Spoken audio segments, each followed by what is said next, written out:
Title: The Echo in the Padlock Story. Title: The Echo in the Padlock. The house stood like a specter against the twilight sky, its empty windows like vacant eye sockets, and moss hanging from its eaves like petrified tears. For me, it was a challenge. For the rest of Hollow Creek, it was the Usher House, a monument to terror and madness. My name is Ethan, and the word forbidden has always been an irresistible lure. When my grandfather bequeathed me the house, accompanied by a solemn warning about the forbidden room, I knew my fate was sealed. The rusty key shrieked as it turned in the lock of the front door, releasing a smell of dust, damp, and something else. Something sickly sweet and nauseating that churned my stomach. The interior was a labyrinth of shadows and faded memories. Furniture covered with white sheets looked like waiting ghosts, and the silence was so dense it throbbed in my ears. I found the door. At the end of a long, dark hallway, protected by a rusty padlock and a metal plaque engraved with a single word: no. The decaying wood creaked around me as if the whole house were breathing with difficulty.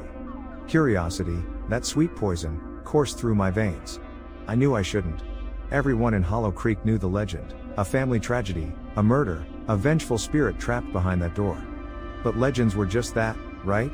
Stories to scare children. With bolt cutters I had brought precisely for this, I broke the padlock with a metallic snap that echoed in the silence. As it fell to the floor, the padlock seemed to release me from an invisible bond. I reached out towards the doorknob, cold as ice. Then I heard it. A whisper, barely audible, that seemed to come from behind the door: "Don't let me in."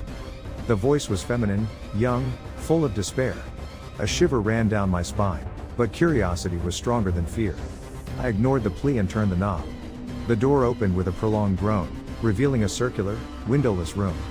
The air was static, laden with an oppressive energy. In the center, on a stone pedestal, rested an antique mirror, with an ornate frame and a clouded glass.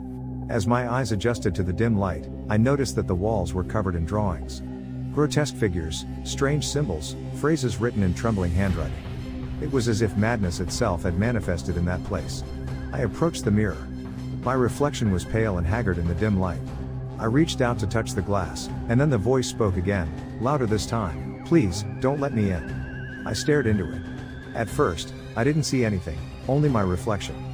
But then, a figure began to emerge from behind me. A feminine silhouette, translucent, with a face blurred by pain. I recoiled, stumbling backward. The figure in the mirror extended a spectral hand, as if trying to reach me. "Help me," she whispered. "I'm trapped here." Fear paralyzed me. I couldn't move, I couldn't speak. The figure in the mirror drew closer and closer, her face slowly taking shape. It was a young woman, about 17 years old, with sunken eyes and an expression of absolute terror. "My name is Eliza," the figure said. "My uncle locked me in here. He tortured me, he killed me. I swore to avenge myself on him and all who defile this place." I felt an icy chill run through my body. I knew I was in danger. I had unleashed something terrible. Eliza stepped completely out of the mirror. She was a ghostly vision, dressed in a blood-stained white nightgown. Her eyes, filled with hatred, were fixed on mine. "You have freed me," she said in an icy voice. "Now, you will pay the price." I backed away, trying to escape, but the door had slammed shut. I was trapped with Eliza in the forbidden room. She lunged at me, her hands as cold as ice gripping my throat. I struggled to breathe, trying to push her away, but she was too strong. Her strength was supernatural. As my vision blurred, I saw the mirror behind her. In my reflection, I saw my face distorted by terror, my eyes bloodshot. But I also saw something else. A dark figure, lurking in the shadows, with a malevolent smile. Eliza's uncle. Her accomplice. Her master. At that moment, I understood the truth. Eliza was not trapped in the mirror. She was the mirror. It was a portal, a gateway to hell, controlled by an even darker force. I lost consciousness. I woke up on the floor, gasping for air. The room was empty. The door was open. The mirror. The mirror was as always, reflecting my pale and confused face. Had it been a dream? An hallucination? I got up, feeling a sharp pain in my neck. I touched my throat and felt something wet. Blood. I looked at my hand. It was stained red. I ran out of the room, down the stairs, and out of the house. I needed fresh air, I needed to escape that cursed place. As I ran down the road, I looked back. The house stood against the sky, dark and menacing. And in one of the windows, I saw a figure. A young woman, in a white nightgown, staring at me. She smiled.